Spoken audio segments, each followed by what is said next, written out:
few weeks ago, I was at vacation in Tennessee. It was the 4th of July, so me and my family decided to do a skylift near Gatlinburg, and on the way down from Bear Mountain, the mountain our cabin was, I saw a man in blue overalls holding a garden hoe with one arm. In closer inspection, I noticed he had no other arm. It was cut off at the elbow. I thought nothing of it. He was just a victim of some sort of accident. As we passed him, he dropped his garden hoe and proceeded to stare at me, even through the car window. This sent chills down my spine. I quickly looked away and kept watching the road until I was sure he was gone.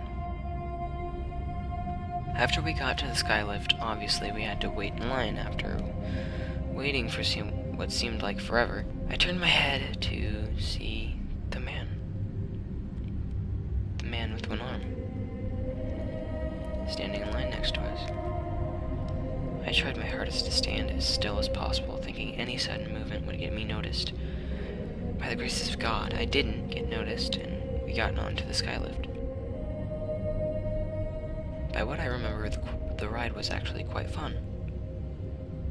But on the way back, I noticed the garden in front of the machine that kept the cable moving, and there he was. The same rusty garden hoe as before. I shiver in fear as I noticed he was using both hands. He had two arms. And this time his arms were abnormally veiny and rotten black looking. He stops his garden work as he extremely quickly darts his vision at me. His eyes completely black, ears pointed, lips cracked and gray. He raised his arms to his chest. Both hands had an extra finger, and his fingernails were black and curved and pointed down like talons. A shiver went down my spine after I realized that this man wasn't human. I shouted, "What do you want?" hoping my sister and her friend didn't ask why, because they were on their phones at the time. After I shouted, I could hear a growl, but not like an angry dog growl. It was a deep, demon-like rumble, and its mouth never moved, but it still spoke to me, so some sort of telepathy was used. It said in a deep, distorted voice, "I'm here to cleanse you. I want your soul."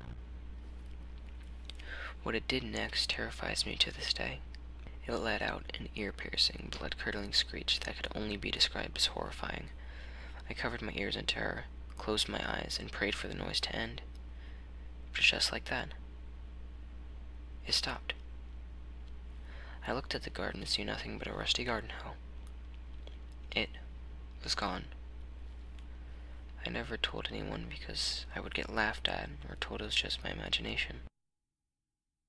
I'm back home now, and I'm sure he's gone, although I do hear metal tapping on my window in the middle of the night.